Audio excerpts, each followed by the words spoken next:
If you've ever wanted to get organized about truly building wealth, then keep watching this video. I have one of my favorite tools to help make planning your path to financial freedom a lot easier.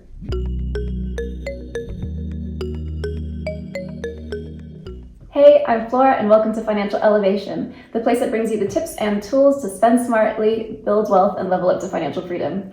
Today, I'm going to be sharing how to create a spending plan, which is one of my favorite tools to help you get organized with your money. And it's an essential if you're serious about building wealth. I've also included a link in the description below so that you can download the free template that I'm going to be sharing later on in this video. So let's get started. A spending plan is a record of what you intend to spend within a given period of time. It's a tool that can help you plan your income that's coming in, but also any expenses that are going out within that given period of time. And it should also include the money that you plan to allocate towards your savings and your debt payments so that you have everything in one place and you can make sure that every dollar that you bring in, you can assign a specific job.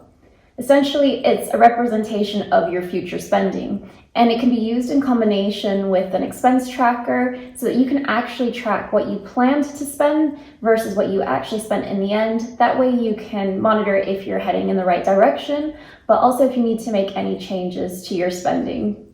Now, if you're intentional about building wealth, you need to have a clear picture of where your money is coming in and where it's going out.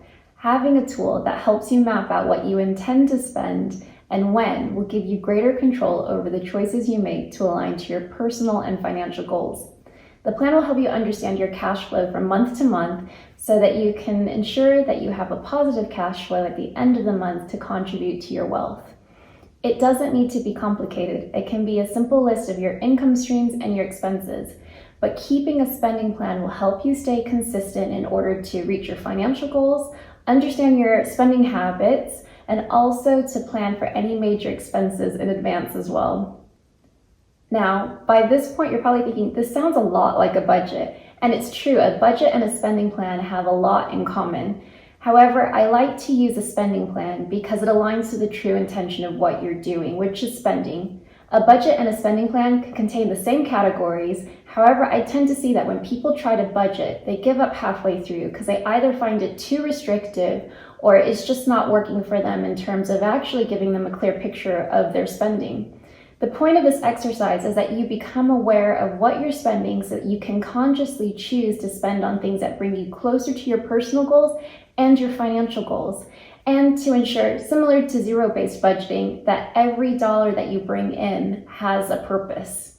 Now, my recommendation is to really think about building a spending plan over the year, because often I see people when they budget, they tend to do this for a month, which doesn't give them a clear picture of how their spending might be changing over the year. And now your spending plan doesn't have to be set in stone.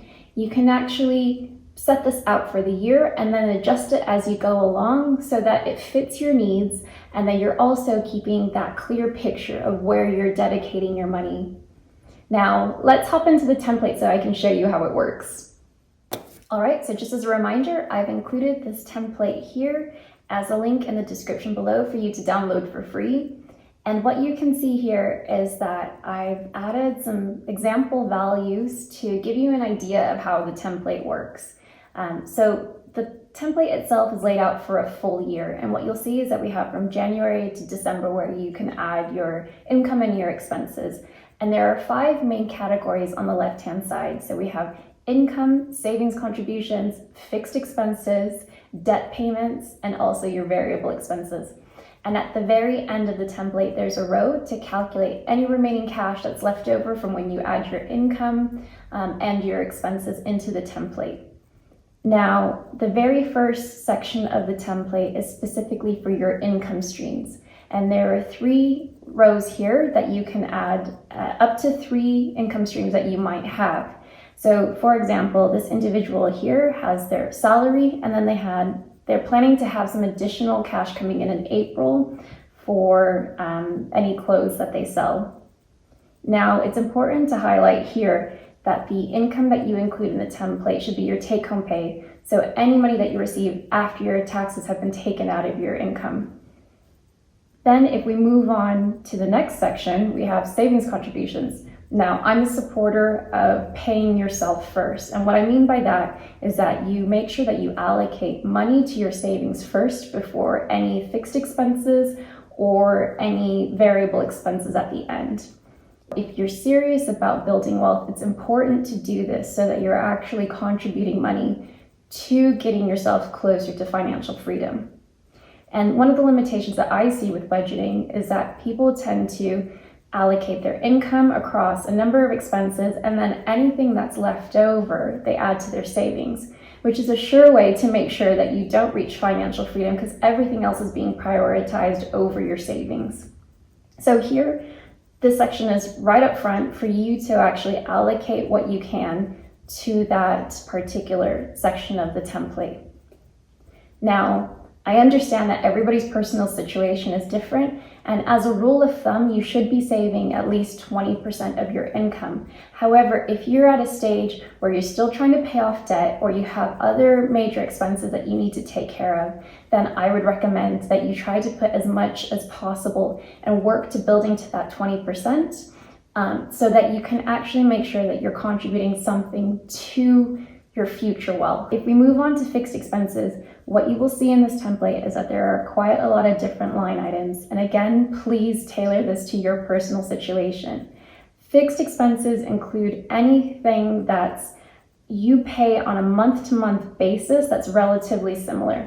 So this could be your mortgage or your housing. It can also be costs for utilities, insurance policies, or anything else that you need in order to ensure that you have physical security, financial security. And what you will see in the template here is that there are some periodic expenses as well that this person has included. And that's one of the benefits of using a spending plan. So for instance, if we have a look at this individual, they have some expenses under their health and fitness category for dentist visits.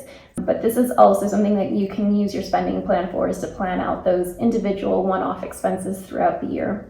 There's also a section for your debt payments. So now, obviously, this individual here has included some funds for paying their debt for their credit cards and their student loans, but this could also include anything that's related to personal loans or any other types of debt that you have as well that you're repaying. The last section of the template is for your variable expenses. Now, these are expenses that you pay month to month that can vary. And this is anything like your groceries or any money that you're using for entertainment, dining out, or takeaways that could vary over the month. Obviously, the values here are the same each month, but that could change depending on your personal situation. And then again, as I mentioned, the very last row is for any cash that's left over. Now, the great thing about the spending plan is that having visibility of whatever is left over should be funds that you use to then allocate back to your savings. And what's important about the spending plan is that you create one that works for you and your personal situation. So feel free to adapt and tailor the template, but this just gives you an idea of the types of things that you can plan for and also how you should think about spreading that over the year so that you have a clear picture of where you intend to allocate your money throughout the year so that you're aligned to your personal and financial goals. All right, so now that we've had a look at the template, you're probably thinking, how can I use a spending plan to build wealth? Well, like I mentioned before, creating a spending plan will give you a clear picture of how you intend to spend your money over the future to ensure that you're reaching your financial goals. Because it's laid out over a year, you can actually make sure that whatever you're allocating your money to helps you reach financial freedom in the long run. What's also important about using a spending plan is that it gives you visibility of your spending behavior. So take as an example, in the past, you might have had issues with overspending in particularly busy months, say around the holidays. Now, if you're using your spending plan in a way to plan in advance, you can actually look at the months where you are busier and reallocate money from your quieter months as savings so that you can actually use that money later on in the busier months. The last thing that I like to use a spending plan for, and which I think it's a great idea to do, is to look at planning your future income streams. So say, for example, you have a particular savings goal in a couple years' time. You can review your spending plan to understand how much additional income you need to bring in those next 2 years to make sure that you're reaching that goal, but that you're also optimizing your expenses.